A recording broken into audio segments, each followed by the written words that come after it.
You're listening to Seattle Real Estate Podcast. Now, I know we've got a lot of animal lovers that follow Seattle Real Estate Podcast. How do I know that? Sometimes you guys will text me pictures of your pets and we'll talk about them. And, you know, I love that kind of interaction because that's real people and their pets are important parts of their lives. Today's podcast has to do with that. But it's also got a really important storyline that has to do with real estate. So that's what we're doing. Today, we're talking about a dog rescued after being trapped for days inside a Seattle house that slid off its foundations. Before we jump on in, if you're new here, welcome. My name is Sean Reynolds. I own a couple of real estate companies and I read the news. So this storyline you may have seen, it's a house that about a week ago, it's on Perkins Lane. Perkins Lane has a long history, way before I got into real estate, of homes sliding in to essentially the Pacific Ocean. It's on a very steep terrain and it's on the Magnolia end of things. So think the Space Needle and think just maybe a mile or two to the northwest of the Space Needle, just to the northwest of downtown Seattle. And you've got these cliffs overlooking just this beautiful Puget Sound. And in the backdrop of that is the Olympic mountain range. So it is just some epic scenery that a lot of these folks who are Western facing just have these massive, 180 degree unobstructed views of not only the water, but the mountain range, the wildlife, the clouds going by, incoming storms. It's Northwest epic pretty. But it's also in a slide zone, an area where homes for years have been sliding down the hillside, sometimes into the ocean. Now, I first got involved with Perkins Lane and I did one appraisal on Perkins Lane, and it was probably 1990, 1991, somewhere in there.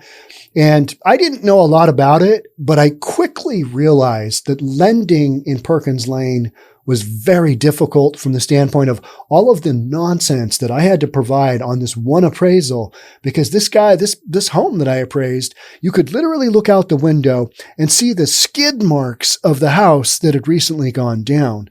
Then in 1996, another 5 homes went down the hillside. So this is not new stuff. It's like, oh, how did a house fall down the hill? Well, you have a lot of rain. We have a lot of rain. And recently we had snow and then we had rain on top of that. And when that happens, when the snow melts, oftentimes it'll melt because you've got heavy rainfall. That's what recently happened. This house slipped off its foundation and the top floor just crushed the bottom floor. It just boom came down. And a wife was not in the home. Her husband was in the home and he was rescued. And they thought that both of their dogs were dead. And then like 5 days later, somebody heard some yelping and they were able to identify the dog. It was one of their dogs. And then a fire crew came in and did this amazing rescue for these people of this dog. I mean, if you look at this house, you're like, geez, I would not go in there. So they had to kind of shore it up as best they could, because this is a house, that's on a slide it's not doing well. And, over the years, many homes have slid, cause it's just one of these things. And, you hear about this in different markets in California as well. But, let's take a peek here and just see.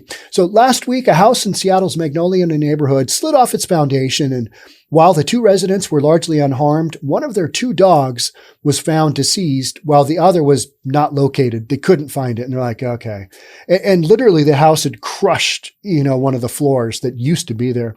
On yesterday, that dog was found alive inside the home. I watched the footage. I watched it come out and it was like, yeah, that's pretty cool. It was kind of one of those tearjerker moments. And the homeowner was like, is that the dog? Is that the dog? Is that it? And then, the fireman brings it out. He's like, yay. It's like the fireman grabbing the cat from the tree and bringing it down to, the cat owner. So this came after the family friend Remy Olivier passed by the house and heard a noise coming from inside. Could you imagine? Do you just think your pet's been crushed and then, what? It's alive? We've been coming every day, but this morning we heard some whining very faintly through a hole we drilled with a screwdriver, he described to KIRO 7 TV. Seattle Fire Department crews were called to the scene and were able to successfully rescue the animal. The dog is reported to be in stable condition. All right. Yeah, you got to we talk about a lot of just difficult things here in the Seattle Real Estate Podcast. Every now and then, you got to have a feel-good story, because dealing with all these other issues, you're like, oh man, this is just so dark. You've got so much crazy stuff going on, and it's just nutty. So the house is located upon Perkins Lane and is believed to have slid from its foundations last week due to high levels of precipitation. This happens consistently.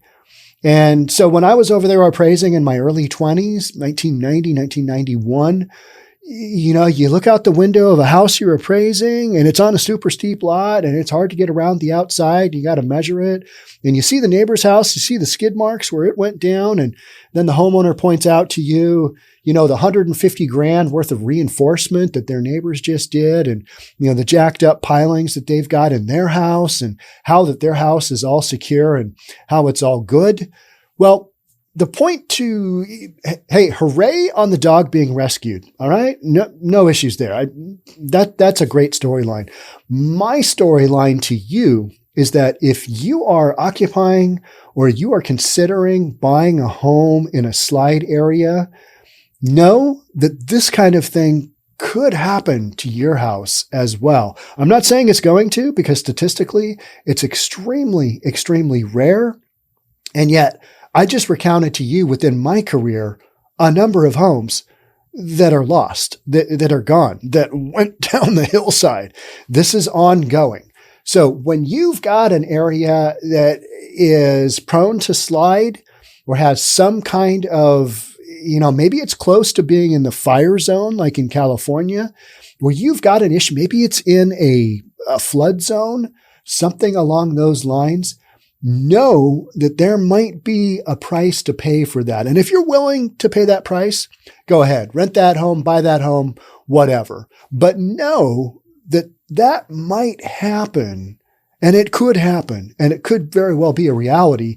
And then you end up like these folks, one of their dogs gets crushed, the husband has to get rescued, and the house is a wreck. I mean, it's probably going to get demolished, and, they'll need to rebuild a new house, because when your foundation goes, then you've got some real dirt work to do, right?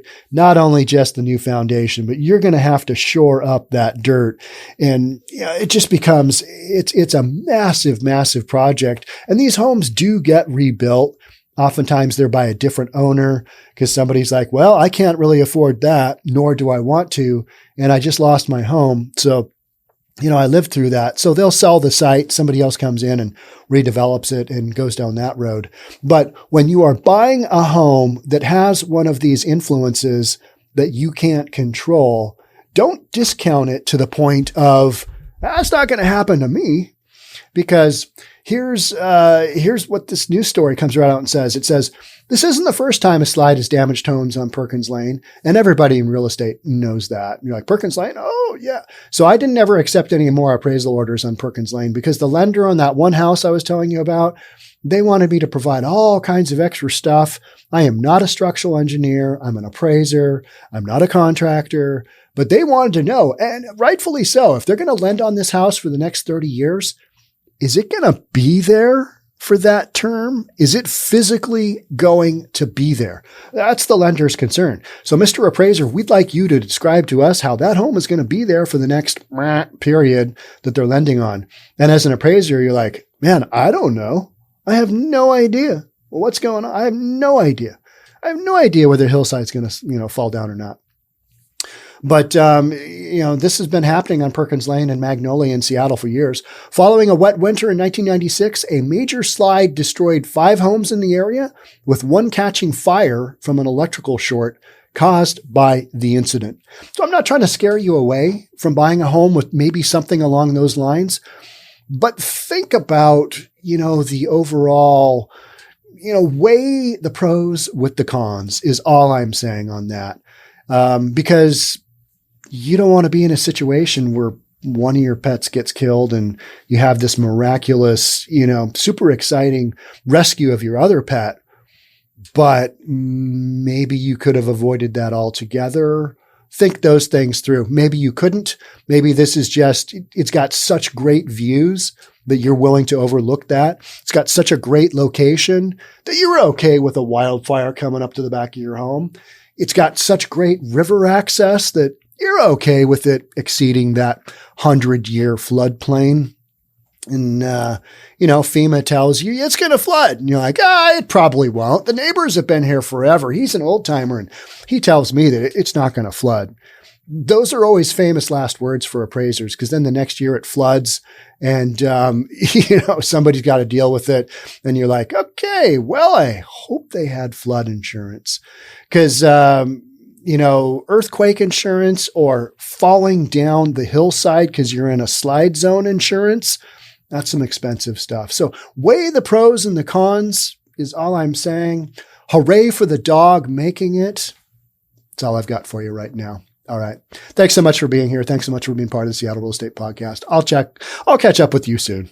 Talk then. Take care of your pets. Bye.